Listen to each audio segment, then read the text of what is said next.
Hey guys, how's it going? Sean from the Brew Channel. Today, I'm going to do something I've never done before, and it's new, I believe, in the industry, and it is called hop dipping. So if you've never heard of hop dipping before, don't feel left out because I'd never heard of it until a couple days ago.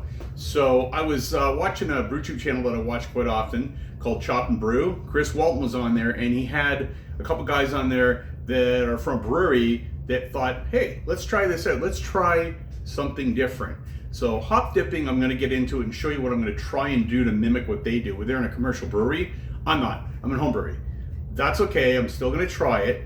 And it's basically like whirlpooling, but with a twist. So with no further ado, let's hop dip.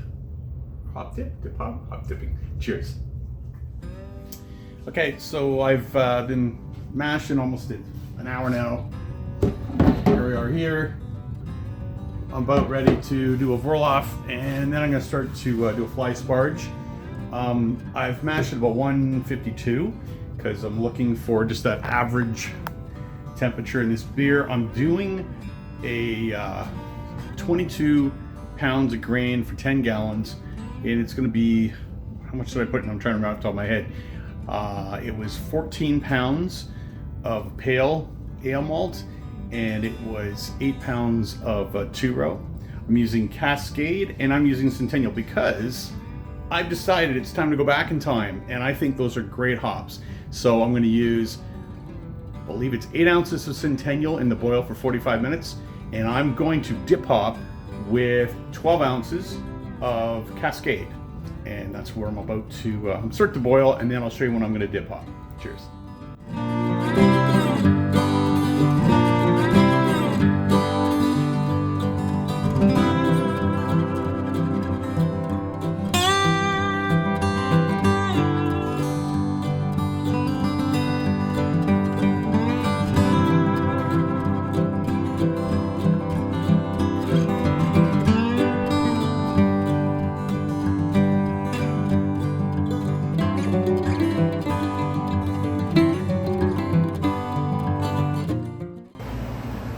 Okay guys, now what I'm doing is I am fly sparging. So I've got my mash tun here that's trickling water from my brew kettle, and it's going down into catch my wort. I've already vorloffed. And what I've decided to do too, because this whole thing with dip hopping, is they want me to put the hops into this fermenter at about 170 degrees with wort, part of the wort, like 10%. So I thought, well, how can I get it to that temperature accurately? I could use a plate chiller here, but then I got to kind of run it through here, take a temperature. So instead, I've got this here, and I've got my glycol chiller right here that I built. So I'm going to put my my glycol coil down inside. And then when I do that, I can set it, or I can watch this chill down to 170, shut the glycol chiller off, and let it sit there while I continue to do my boil. So I'll get back to that point when I'm about to do that. All I'm going to do now is basically boil the wort. Okay, cheers. Hey guys, while I'm watching this thing boil away, I've got another tip here I'd like to share with you guys about when you're boiling your wort and you lose some to evaporation. I do have a ceiling fan here that helps to keep humidity down a little bit, but one thing I've realized is as long as you keep the lid open a bit on an angle like that, you're able to capture quite a bit of the liquid that would normally just go up as steam, and you would lose that amount. Some people might comment, well, what about DMS? Well, if you've got the lid loose like that, you are going to be able to get rid of most of the DMS. And I do boil for the first 10 to 15 minutes with the lid off. That should get rid of the DMS. But if I leave it like this, it does save me about a half a gallon of water over my 1 hour boil. So it's just a tip that I like to share with you guys. Hey guys, okay, I changed what I was doing. I realized that I couldn't use my my cooling coil here because I just realized that my temperature probe is down here. If only putting about 10% wort down below, I'm not going to get the temperature readings. So I put the wort in there through my plate chiller the best I could. It was really hard to know what temperature I really have in there, but it is what it is. So dump these in. And I did do this a little bit different than the guys that had that on the Brewing channel, because on Chop and Brew, because I will show you in a sec, once I get all these hops dumped in here on my cascade. Okay, down in there, that I was worried because I'm doing a smaller scale, and I thought that a lot of the hops would just sit down in this cone first, or down in that tube on the elbow.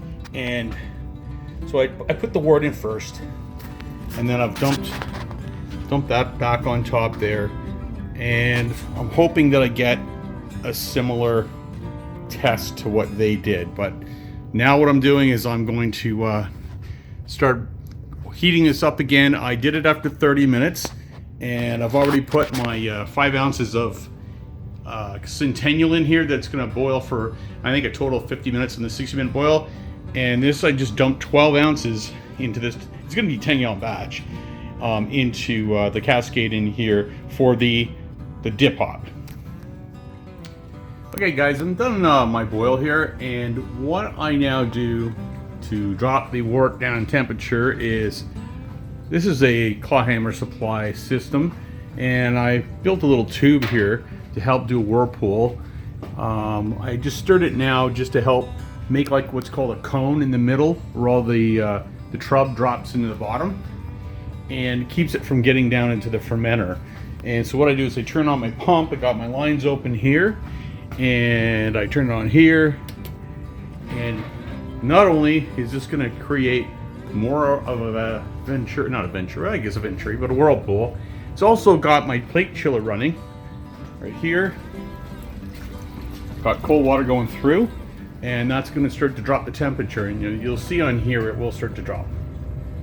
Yeah, it's dropping now. So I'll do that until it gets down about probably, I'm having a guess here because I did this new thing here called the dip hop, and I'm not sure what the temperature now will be, because even though it went down in the bottom of the fermenter at, I guess, around 170 or so, this is not on the scale of a larger commercial scale. So I'm sure all of the steel on this was cold. It probably didn't go up to total 170 or 180, but it's probably cooled off by now. So I'm going to bring this down to probably about 66 degrees, and then I'm going to drop it into the fermenter, and then I'm going to pitch my yeast. Okay everybody, so I've got the fermenter now full as much as I'm going to get it. It ended up being around 74 degrees, and I'm fine with that to pitch the yeast at 74. It's not going to hurt the yeast at all. Yeast actually likes to be pitched a little high. And then I'm going to put my my glycol coil here, my chilling coil in there to drop it down to 68. I just want to show you my little add-on I did to my fermenting, or sorry, my boil kettle here. I put a little, it's hard to see there. See that little elbow I put on there, and look at how much I got out of this. Pretty good, right? I mean, it comes with what's called a bazooka, which is like a screen, and usually I end up with like a good inch at least of beer in there I can't get out, and you have to tilt it to get it out. Well, then you lose the cone that I've created here to keep a lot of this trub out of my fermenter. So it works pretty well. I like it. It's just an add-on to the claw hammer that I did. I always tweak things that I buy, but I still like the claw hammer. It does everything that I need it to do. So what I'm going to do now is I'm going to pitch the yeast. I'm not going to bore you with that part of it. And I'm probably going to link this video to a tasting of this, because I want to see if there's a difference when this ends up, in a glass. If it tastes good, then I guess I could do another one of these dip hops. But I wanted to try it out because it's the first time I'd ever heard about it. Again, that was from Chop and Brew. Thanks, Chip Walton, for that video. It was really cool, interesting idea. Maybe it'll catch on, maybe it won't, but I thought I'd try it as well. So this is Sean from Canadian Brew Channel, signing off for today, guys. Have a glass on me. Cheers.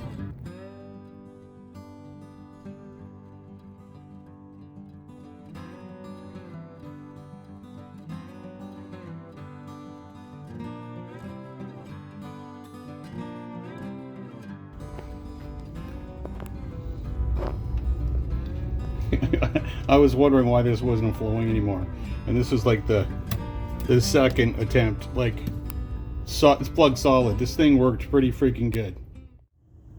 Hey guys, how's it going? Sean from Canadian Brew Channel, and today I'm finishing up my video, the end here, on my hop dipping. And I was going dip hopping and hop dipping, and I was going back and forth with it, but it is hop dipping, and here I have the finished product. So it's an interesting beer. I did use, as I mentioned before, Centennial and Cascade, because those are fairly original, older hops. I don't mean the old hops, but you know, they were pretty popular in the 70s, 80s, but there's a lot of other hops, they call them the C hops, that cost more money, like Citra, that give you the flavors that you want of like a nice IPA or a NEPA, where you get the nice aromas of like you got grapefruit basically that you're looking for. This one has the nose it's a rounder, warmer. It's weird to pronounce. I have to figure this out.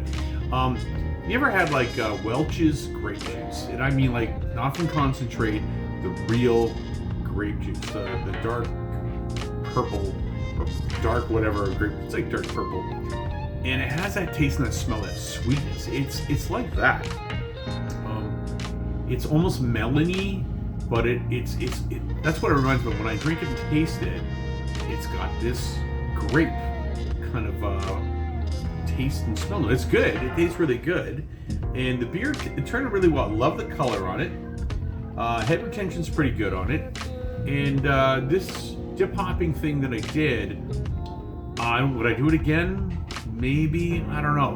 The thing is, when I went to drain everything out at the end out of my fermenter, and I have a Spike Brewing 17-gallon fermenter, it was plugged at the bottom because I tried to get some of it out halfway through doing my fermentation. I didn't get it all out.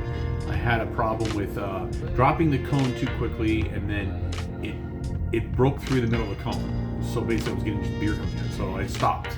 So I had so much, I don't know, tons of hops that were jammed in there that wouldn't come out at the end that I had to dig out. So next time, if I ever did this with a hop dipping style, I'd probably use cryo hops because there's way less matter that you're dealing with, way less of the vegetable matter.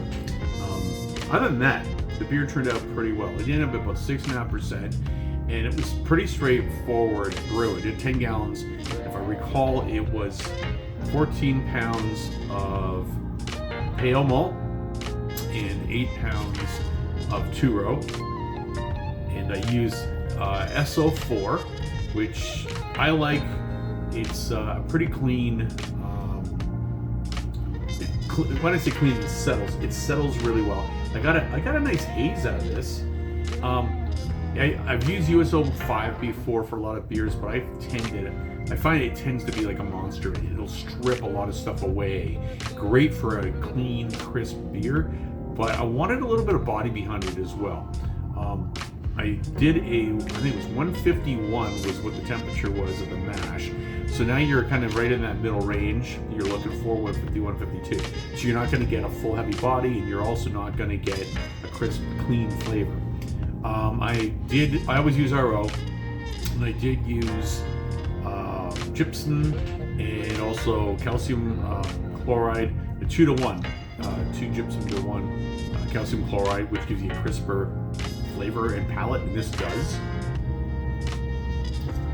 When I drink it, it reminds me of a twist of a New England IPA, but lighter in the body feel, but the flavor is kind of there. It's really strange.